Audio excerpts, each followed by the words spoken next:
obviously. So he didn't even know who I was, I don't think.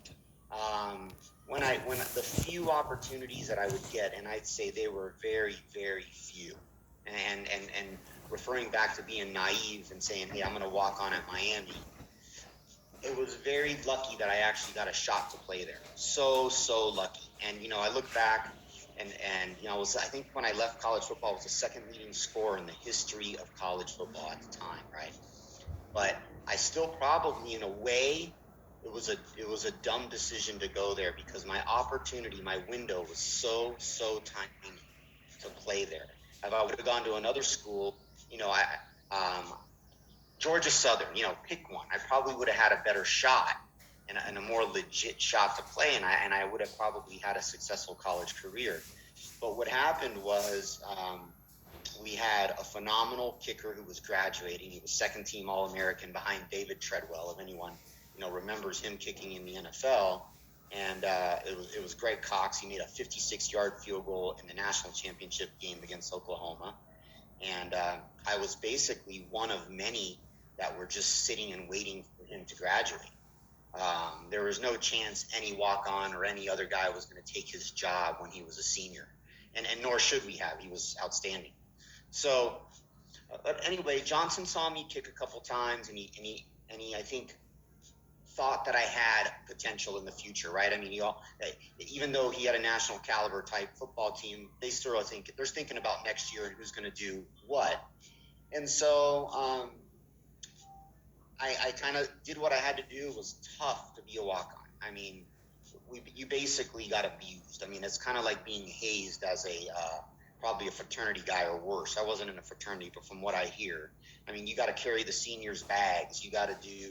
I had to run into linemen and be like a tackling dummy, right? Because they're like, you're just a kicker, you're a walk-on. We need you to do this and get our team ready. Now they wouldn't like headhunt me and take me out, but it wasn't fun, right? They take some shots at you, and you had to really pay your dues. And then so the opportunity came about when we had, sorry about that, we had a couple scholarship kickers that came in during that time, and one of them was very talented, and it just turns out he hurt his knee, and he was my age, and he had to have knee surgery, and there was my opportunity, right? So I probably would have never been given one because he was a talented field goal kicker, and I had my opportunity. I think I had to beat out 13 other guys, and there was two scholarship guys that were in the mix. And Johnson was the type of guy that, well, he got to where he got to because he was like this. I believe that he truly wanted the best player to play. And I've been around the game a long time now at all levels. And I've been coaching high school football for a long time now as well, volunteer my time doing that. But at the college level, it's such a big deal, and even more today. They will make sure that the scholarship player gets the opportunity. I want to say 10 times before the walk-on. And why is that? Because first, they already invested in that scholarship player, right? So they have an emotional tie to that player who they recruited, and that's understandable. Secondly, they've already given him a ton of money or promised him a ton of money by paying for his school and his per diem and all the things that they get as scholarship athletes. And then lastly, there's a little bit of an ego or a pride thing in whatever coach or coaches recruit that player. They put it upon themselves to say, hey, we're coaches. We're great coaches. We need to make sure that these players succeed. If they don't, we're not doing our job as coaches. So as a walk-on, you're battling all of that, right? I mean, it is so difficult. And, for years I got phone calls. Hey, how did you do it? And, I want my son to be like Carlos Huerta. I'm like, hey, that's very flattering. But I really I worked hard. I took advantage of my opportunity. I had some talent. I took it very seriously. I I sacrificed a lot to get there, but man, I was lucky. I was kind of there right after the great kicker graduated, and then the guy that was going to replace him hurt his knee, right? Uh, so it was a really fortunate thing. And I think a lot of people that watch sports, I think they tend to believe, oh, the best player will play. And, and the cream does rise to the top, but you got to have an opportunity. And I think Johnson gave me that shot because there was other guys he could have chosen too, even though the one player had hurt himself. Johnson wanted the best guy. And I got to say, I mean, I was this much better. Once you get to that level, very few are that much better. There's very few Vinny Testaverdes or there's very few Michael Irvins, right? Those guys are Hall of Famers. The other guys are all real close. And the difference between getting to play and playing well, it's not much of a difference. It really isn't. It's just a matter of things working out and that player being given that chance. Okay, now it's time to get to your time as a Hurricane first year in 1988. I'm gonna start with the first game. But before I get into that Florida State game, it was always been like the infamous, Seminole rap. Were you in the room when Jimmy Johnson played the tape of the Seminole rap? Oh yeah, um, like the Super Bowl Shuffle, right? It Yeah. copied the Chicago Bears, Yes. and yeah, I mean that was, you know, could that have been the reason that we played so well? I don't know. We had a great team, but boy, that really fueled us, right? I mean, we were defending national champs, so we definitely had some pride. And some of those players that were on that team. I mean, we had we had the first pick of the NFL draft eventually on that team, and I don't know how many first rounders, at least probably over 20 or around 20 first rounders if you add up all the classes. You got to remember Jesse Armstead, Michael Barrow, Darren Smith were all redshirt freshmen who ended up being amazing NFL players. Ryan McNeil, those guys weren't even playing yet, but we had some pride, and we came out ready to play. And it was a big deal that they were coming into the Orange Bowl, right? And it was prime time Monday Night Football. I remember because at that point the NFL wasn't starting until the next week, or they didn't have their first Monday night game, so they featured our game. I think 8 o'clock Eastern on ABC, and it was Florida State ranked number one against the defending national champs. So the team was riled up for sure. Yeah, I think that was on. It was on September 3rd, 1988. I think that was on a Saturday night. I don't think it was on a Monday night. It was on CBS on Saturday night. God, you're right. Maybe it wasn't ABC, but I'm pretty sure. You sure it was Saturday night? Yes, because it got Was it? September 3rd, and yeah, September 3rd. Yeah, that was on a. It had to be on a Saturday You're night. right. You're right. You're right. It was Saturday night, but we were okay. So we were the featured game. I don't think the NFL was playing the next day or something, but or maybe there wasn't any major college game that night. I know that like everyone was watching that game that day, right? Because you're right. It was Saturday night. But Florida State coming in, it was Deion Sanders, right? Coming in as an All American, Yes. and they were loaded. They were loaded. Yeah, they were preseason number 1. Um, Yeah. your team at that time was preseason number 8. And the thing about this game, Miami won 31-0. Reese Crum had 11 tackles and a sack. It was the Miami defense played great. It was the first shutout since 1976, I believe. I think he was. Let me see. Little Rivals too far swallow.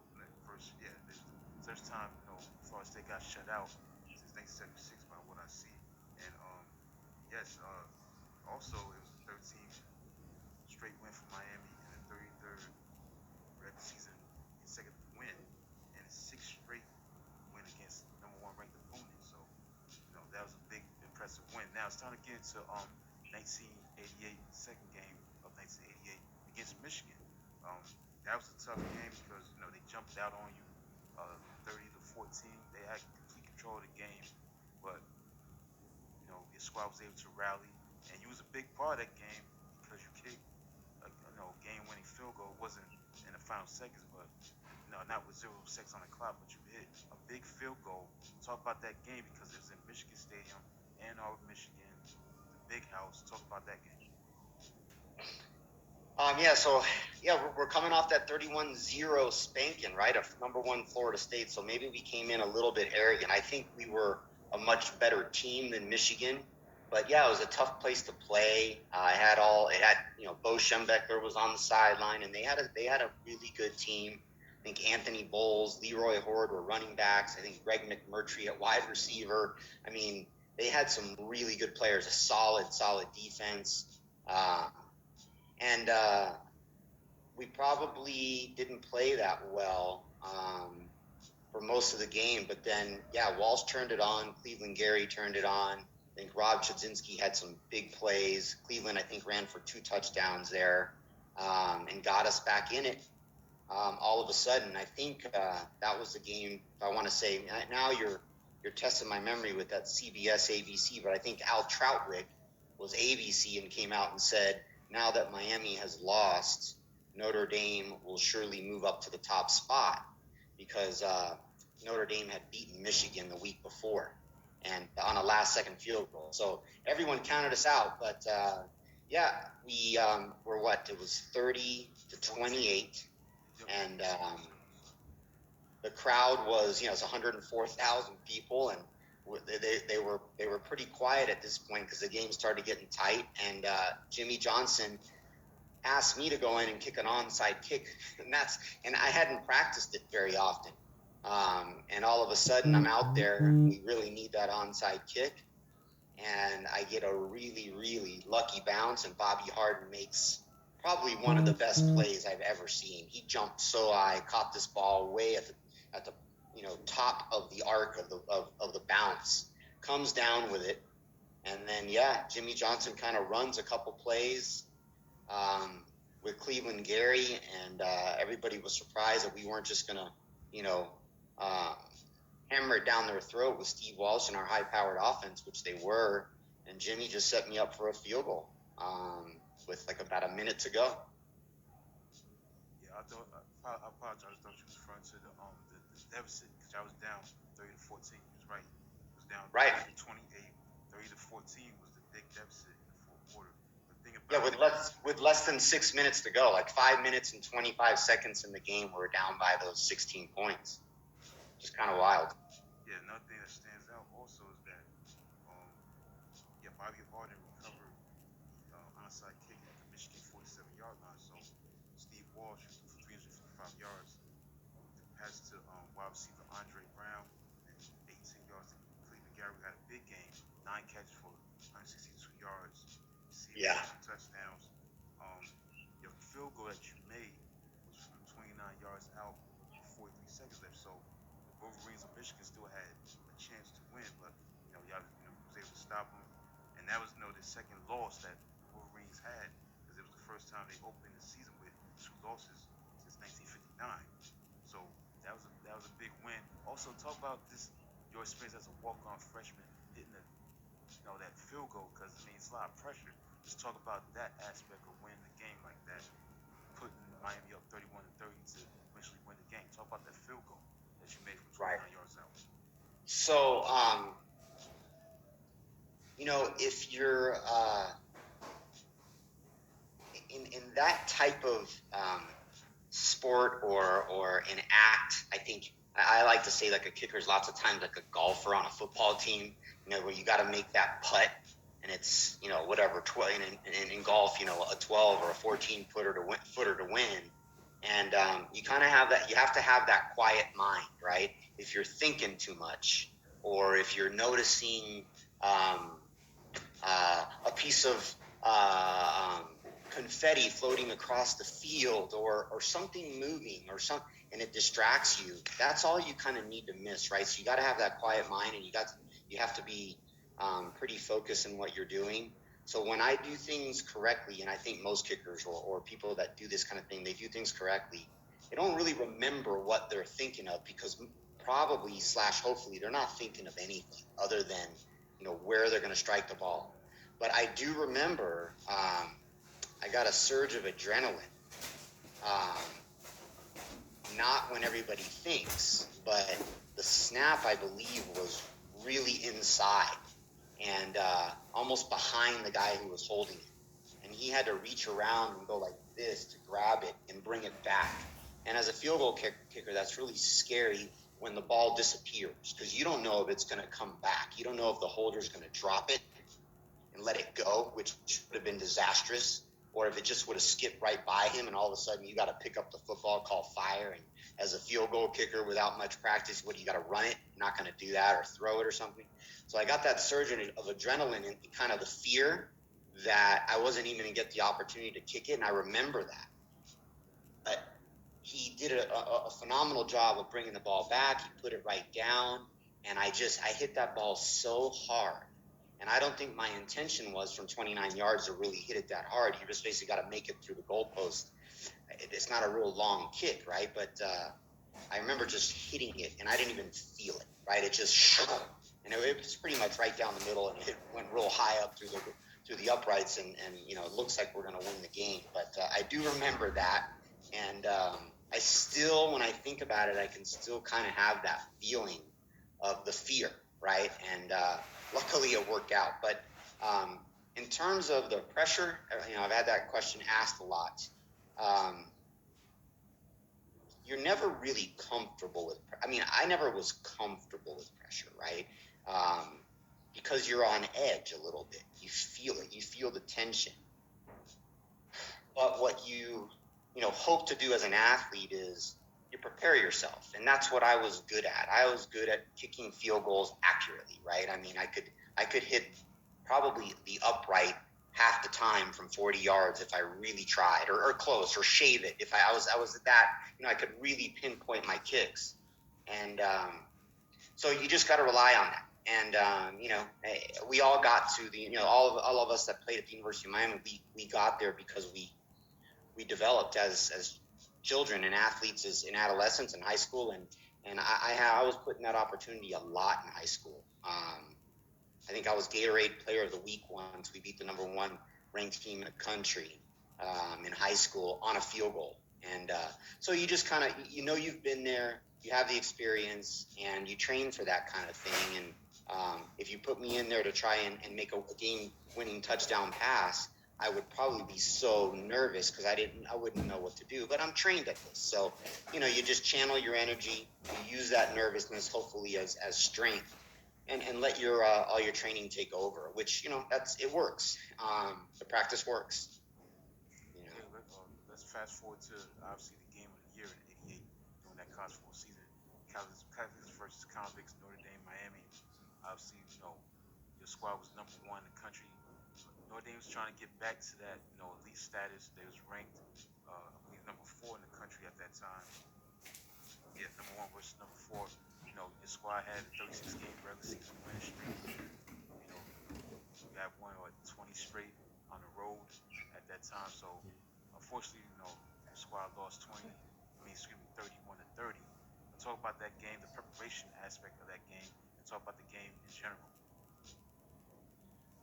Well, to me, I guess because of all the lore and the history, playing at Notre Dame, and unfortunately, it didn't. We didn't win the game, but to me, that was the thing.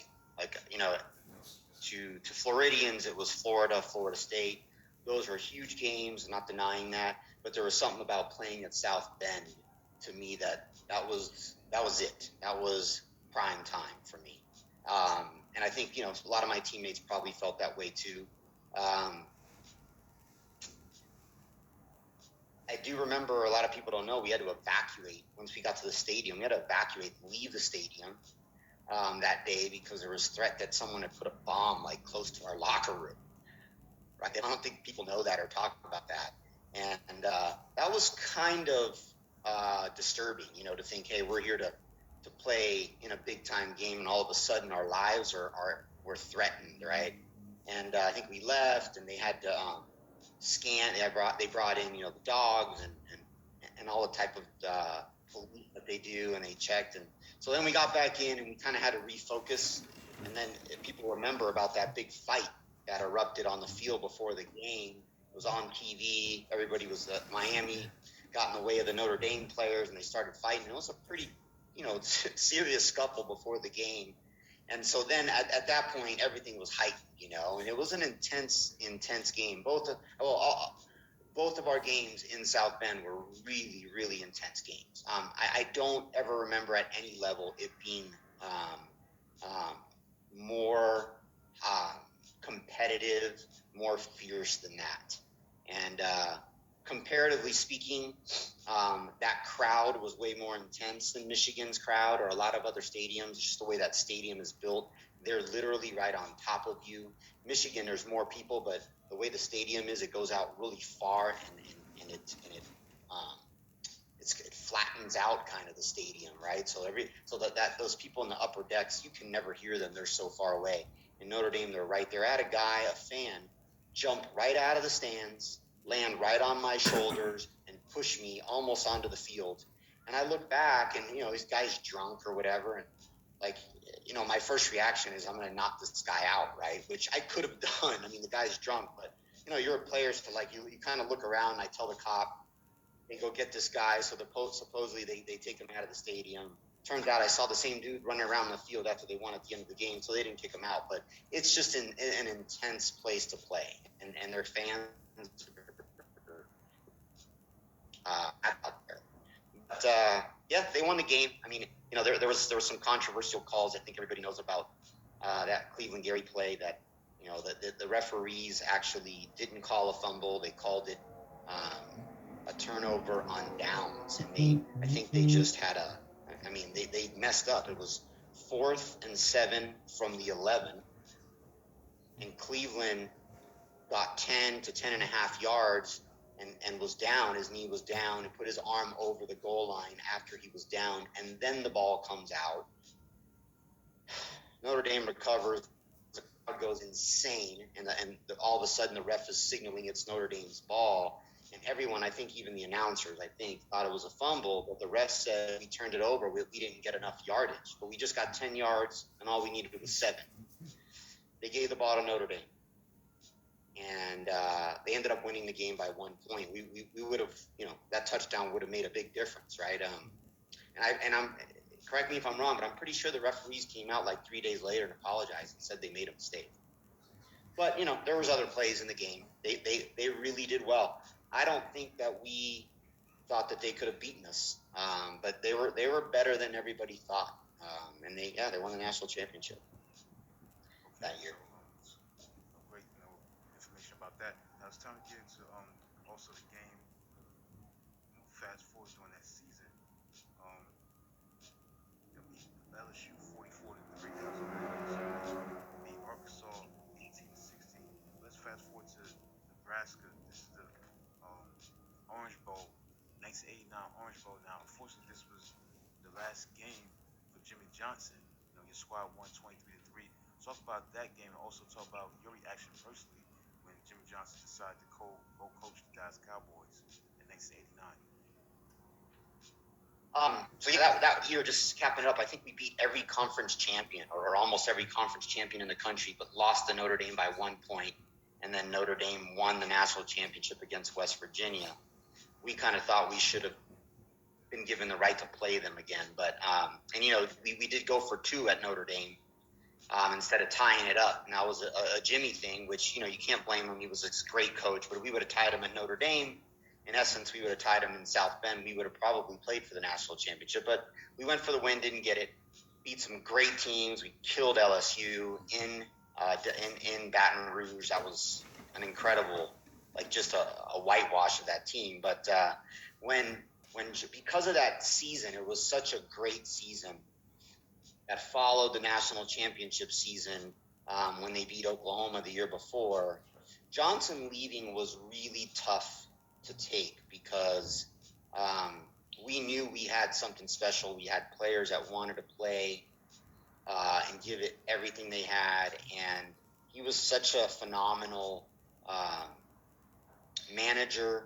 He had a tip-top eye for talent. It seems like he always put the right guys in place, and I gotta say it's pretty amazing, but he never really screwed a game up. I mean, we didn't lose ever because of him or his staff. And that's tough. I mean, coaches make mistakes every weekend, and they're big mistakes. And that staff was so good, and, he was the leader. I mean, he was the guy on top, and he made sure everything was, churning at all times. So that was a tough one to take because we figured there's nobody that can come in and replace this guy.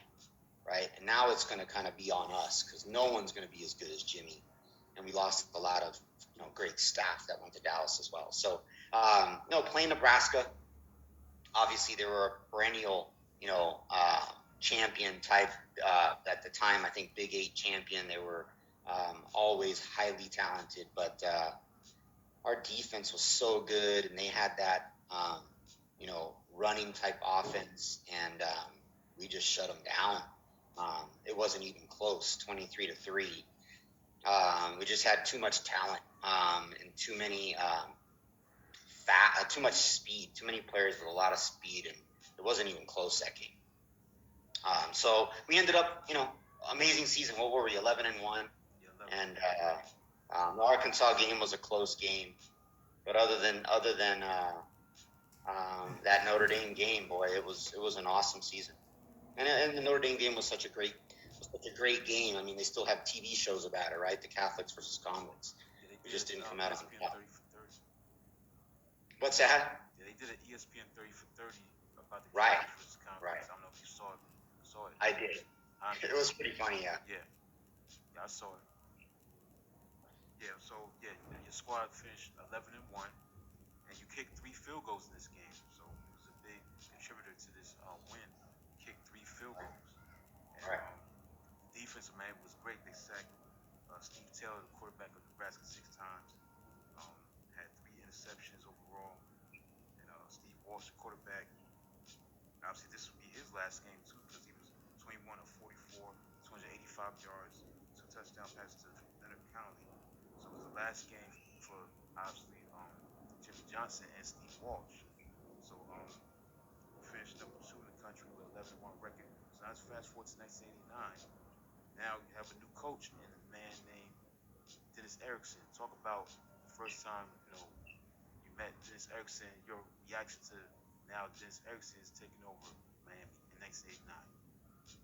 Yeah, I remember one of the fraternities kind of across from the Heck Center, pretty close on Hurricane Drive, put out a sign said this town isn't big enough for two Ericksons, right? Because Craig was going to replace Steve Walsh, right? So I remember that, and we didn't know much about him. I mean, we knew that he had had a successful year at Washington State, but when he came in, it was just a big change, right? They came in with cowboy boots. They were in Pullman, Washington. Their whole staff came in with cowboy boots. You didn't see that a lot in Miami, so it was a little bit of a culture shock, right? Um, but I think Dennis is a really smart guy. He left in place what he could, knowing that that we were a powerhouse. He brought in his own offense, which was phenomenal. I think we were probably even more successful with him offensively than we were with Jimmy Johnson's staff, which is incredible. He changed things up a bit on offense and really put some um, pieces in place to highlight what he did, and he took advantage of that talent. And I don't know. Um, you may, but has a coach ever come into a college program and his first year his team wins a national championship? I don't know if that's ever been done. And so we beat Alabama in that Sugar Bowl that season, and you got to hand it to them. I mean, that's not an easy situation for a coach to come in and replace a guy like Johnson and keep things going like he did.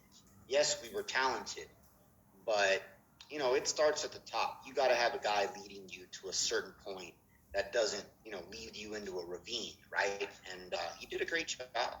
And I think he was the players type coach, which is good and bad. I mean, we players maybe we weren't disciplined maybe sometimes like we should have been, but the players really loved Dennis.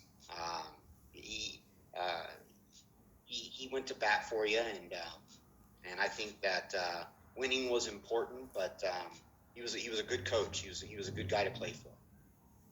Yeah, so the '89 team, yes, obviously Steve Walsh played his last game against Nebraska in the '89 Orange Bowl. So now you got Craig Erickson, Dennis Erickson, and also Dennis Erickson, brought brought to Miami was the one back offense, which is revolutionary right there with 3 wide receivers, spread out, and you got the Yeah, running back in the backfield. So he brought that element to the table, and be with Wisconsin the first game, 51-3 to start the season. But the game I want to talk about is the Notre Dame game. That's when I became a Hurricane fan.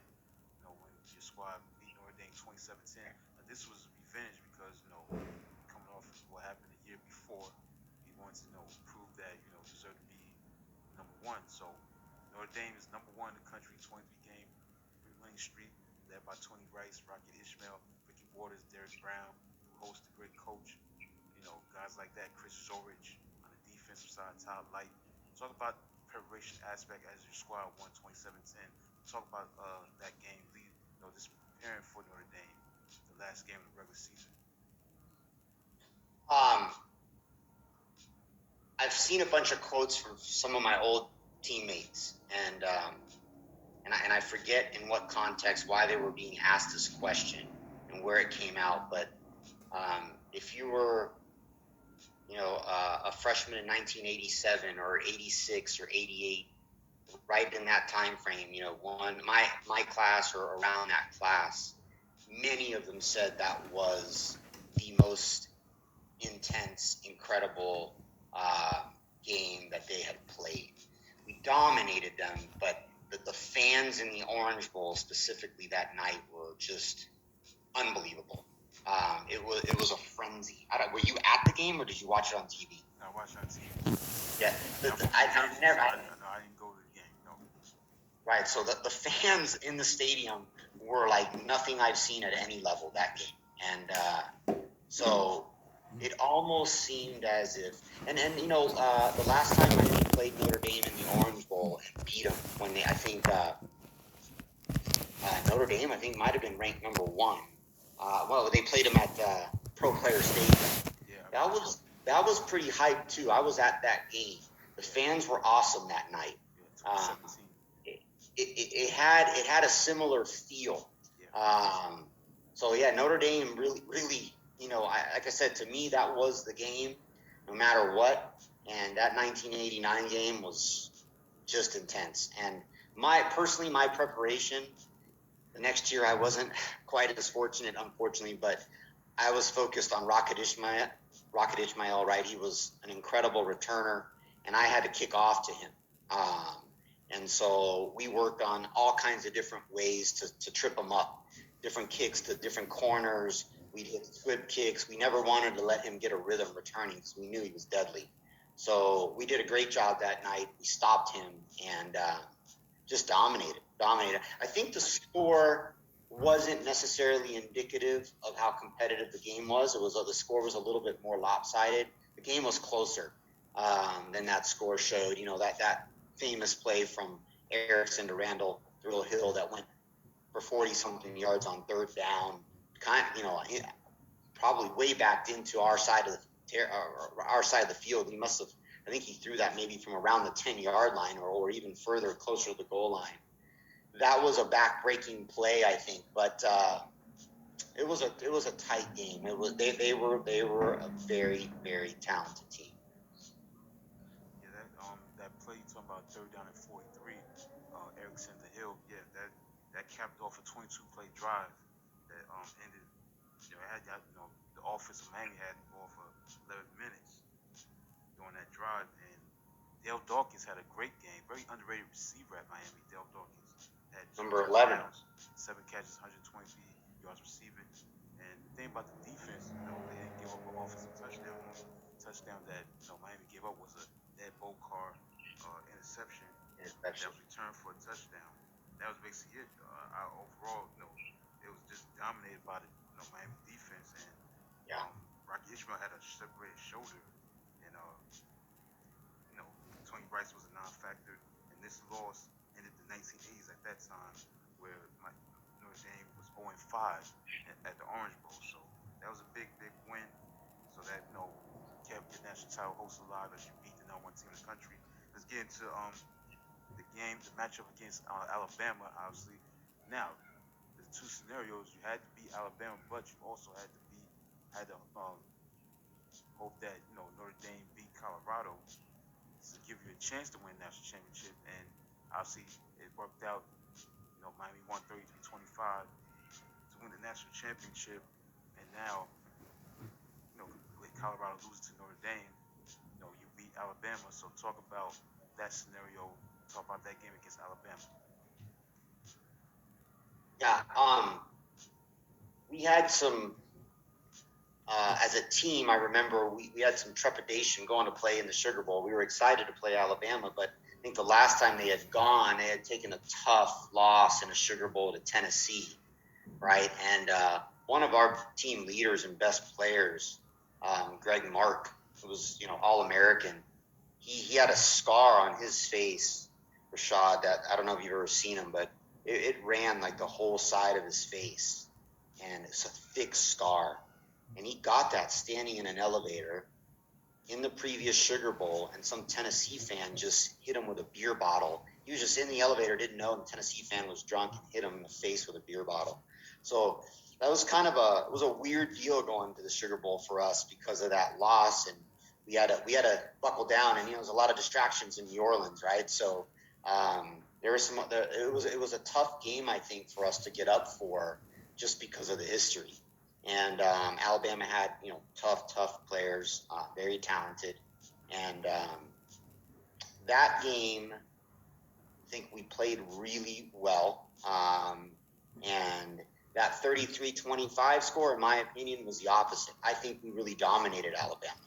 I think the score was a lot closer than the game. It seems like to me we were in control the entire game. Personally, I did not have a great game that game, but man, our offense and defense, they were hitting on all cylinders. And I think Alabama just at the end maybe uh, got closer score wise, but we were clearly the better team. We remember having I remember having to root for Notre Dame, which was very strange, right? Yeah. Such a big rival, but for us to be number one, we needed that win. I think what did they win 10-9 or something against Colorado? It was a close game. No, Notre Dame. No, they won by 15 points. They won 21-6. Oh, okay. So then I think the next year when we played Texas, they played again. That might have been the 10-9 game or something, but Yes. in one of those games, Colorado won, right? But I remember, yeah, Notre Dame needing to win, and that game was in the Orange Bowl. Is that where Yeah, that was in the Notre Orange Dame, Bowl. Notre Dame, Colorado, the Orange Bowl. Colorado? Yeah. So yeah, I remember that. It was weird trying to or rooting for them, but it worked out. We got a little lucky. We needed that. But at the same time, we when you're 19, 20 years old and you're going up against a team like Alabama, I think we were pretty well managed as a team. I think Coach Erickson did a great job. You can deal with the task at hand, and we felt like as a team, hey, we only can control this game. We beat Alabama. That's what we can do, and so be it. If Colorado wins and beats Notre Dame, they deserve it. But we really wanted to at least beat Alabama and end up being number two in the country, if not number one.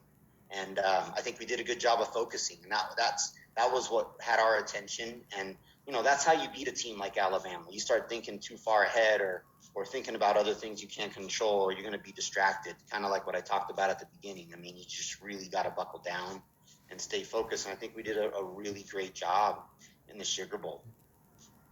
Yeah, Erickson in the fourth quarter threw a touchdown pass to Rob Szynski. Rob Szynski, the tight end and backup tight end Randy Bethel, 11-yard touchdown to Rob Szynski and a 12-yard touchdown to Randy Bethel.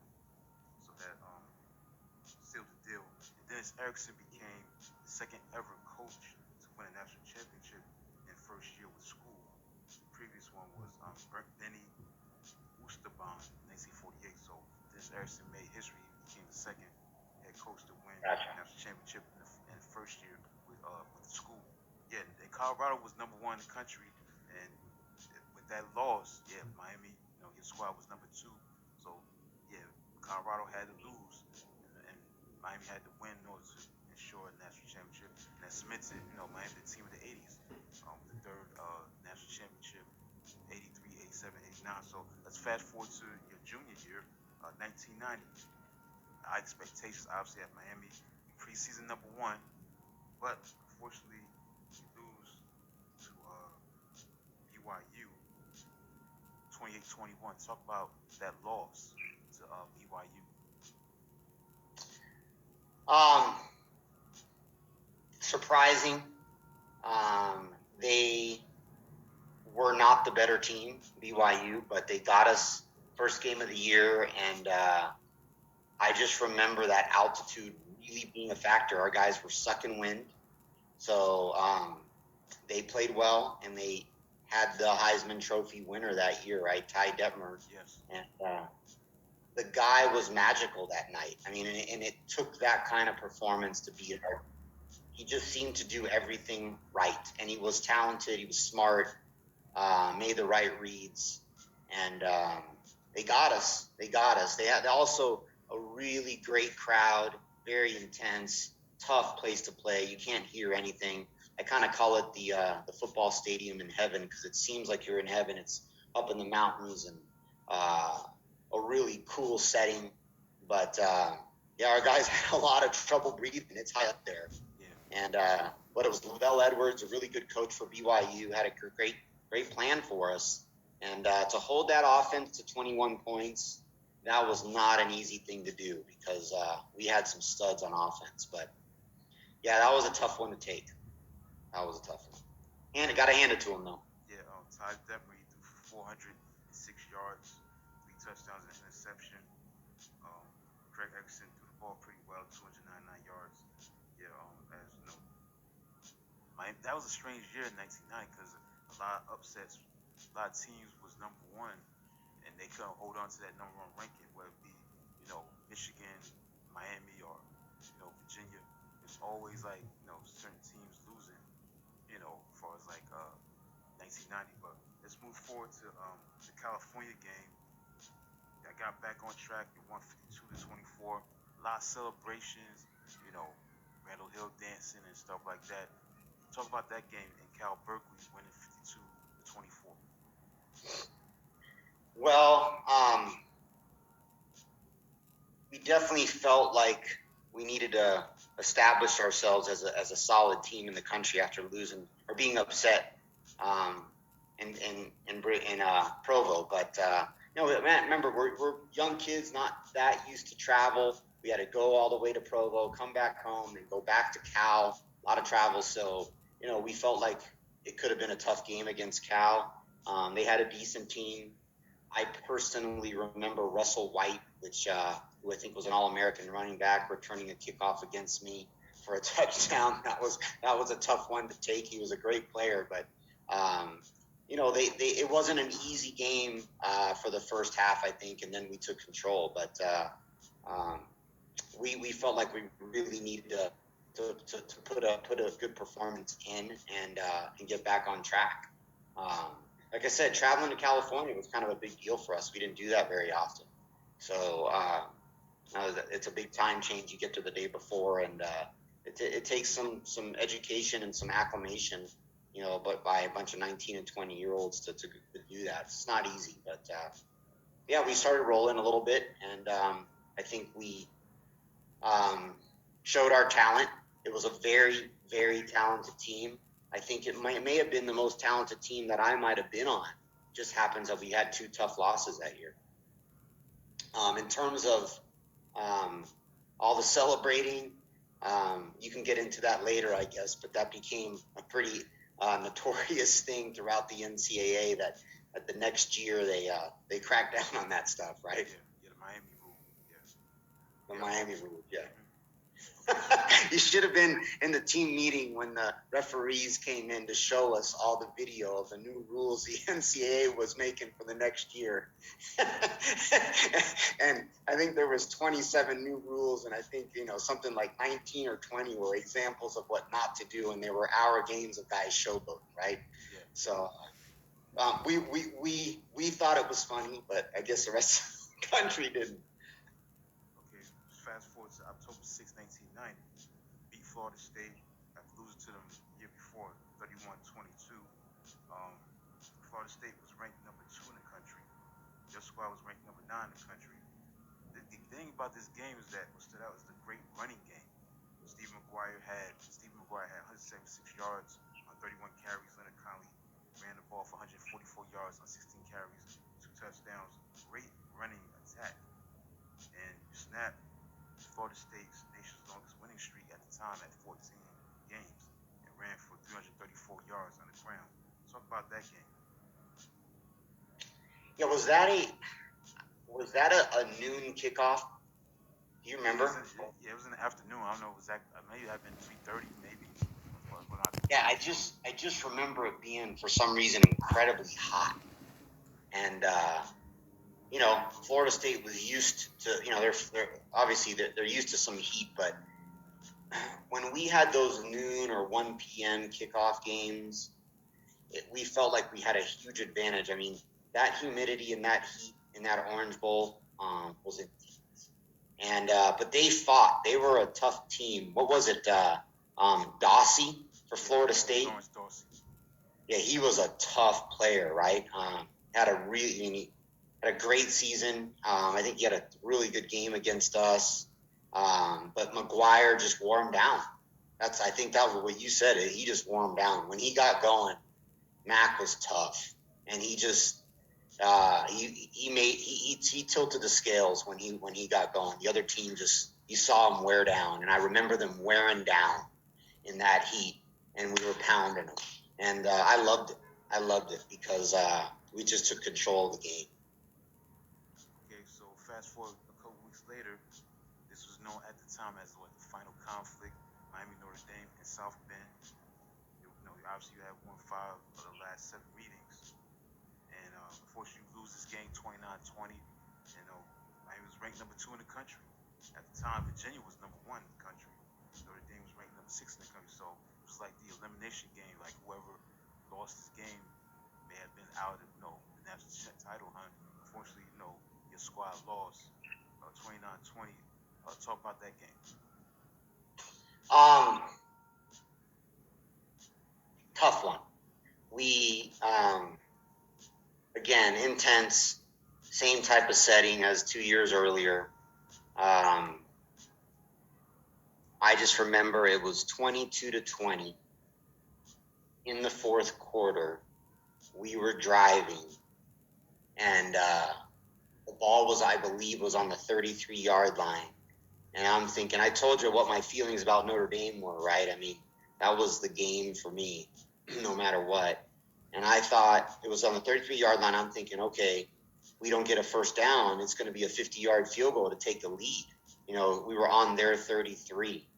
Um, and I was thinking I was going to go in there and I was going to make a field goal. And we dropped back, and Erickson threw an interception. I believe it was Pat Terrell, who intercepted it. It was either him or Light, one of those guys. They were great defensive backs. Might have been Light, but I think it was Pat Terrell. And then that was it. They intercepted us right there in the fourth quarter, and they just, I think, ran down and scored that last touchdown for the punctuation score there for the win. But a really close game. Um, Again, it was 3 years in a row of tight, very competitive games. So a tough one to take, especially after beating Florida State. Or no, did we play? We beat Florida State first, right? Yeah. So Yeah, that was a couple weeks early. yeah, we were confident. We were confident that we were going to beat them. I think both times that Notre Dame beat us there, they just they really played to the best of their abilities. Yeah, I think Todd Light made that interception. I don't think that 90 Yeah, team had um, Pat Terrell because their secondary had Todd Light, Rod Smith, Greg Davis, um, Greg Lane, Reggie Brooks. So it may have been Todd Light that made the interception, possibly. yeah. I think Terrell might have made a really good play against us 2 years before that. He might have been in the. He had ran like I think 60 something yards for interception, something like that. Yeah, I think he might have been in the NFL by then already. Yeah, in the '88. Yeah. Yeah, Yeah. so Red was on that '88 team. Okay, so Right. And Light was a first round pick, like a really high pick, I believe. yeah, Later, he was some player. yeah. The guy was incredible. Yeah, this game, Rocky Ishmael played very well.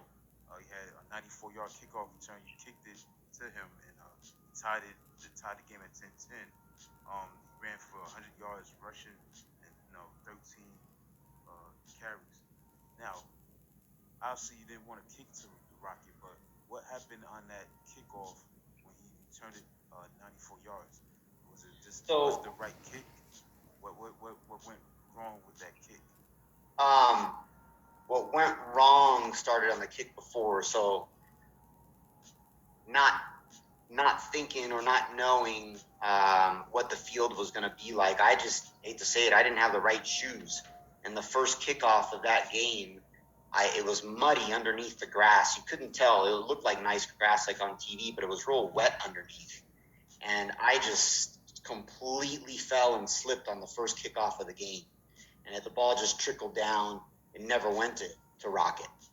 But so the next time we go down, we take the lead. I kick a short field goal to get us to 10 points. And I had been hitting some pretty deep kickoffs at that time. So kicking it to the 6 yard line was a real short kick for me. But I was nervous that I was going to fall again. So I just kind of relaxed and took it easy. And I really just didn't get into it very hard. And that was all he needed. But if you remember, if you've seen images, the field was so slippery, it kind of messed us up. He catches the ball and he slips right when he starts to plant to take off. And I think almost his knee almost hits the ground, but he just gets up in time. And when that happens, sometimes they talk about how it throws the coverage team off because I think our team kind of thought he had fallen, and he gets up and he just bolts straight, and then he just turns left, and his speed was unreal, right? Unreal. Yeah, And my teammates laugh at this when I tell the story, but I'm thinking, hey, here he comes. I can kind of see him, and I'm not a fast guy per se, right? But I completely have the angle on him, and I should just be. He's heading towards the sideline. And, as the tackler, you have an advantage because he's being forced out there by our coverage, and he either runs out of bounds or he's going to get tackled. And I'm running at an angle, thinking, okay, I'm going to at least be able to push him out of bounds. And he was so fast, Rashad, yeah, that he just got to that corner. You're going to meet at that corner where you think you have the angle. He got to that corner so much faster than I thought. He blew right by me.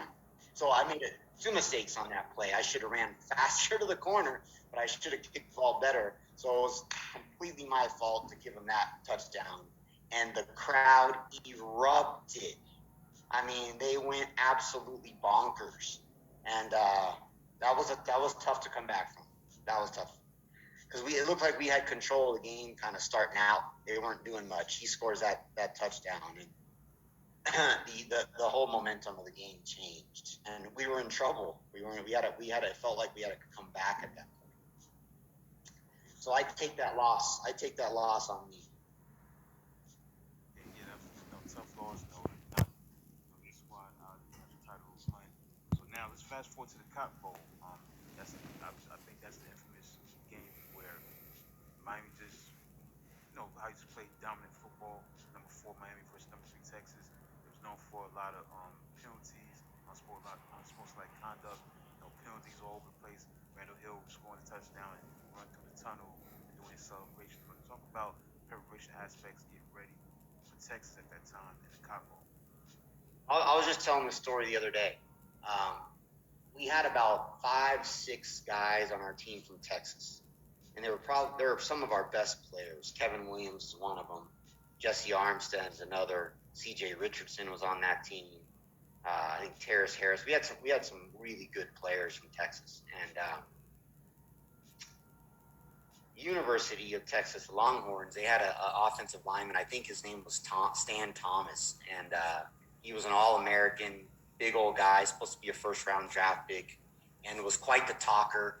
He was good. He could talk, right? And he was saying all kinds of things in the paper on how they were just going to run right over us, and that they weren't going to be able to stop. We weren't going to be able to stop them running on us because he was going to make sure of it.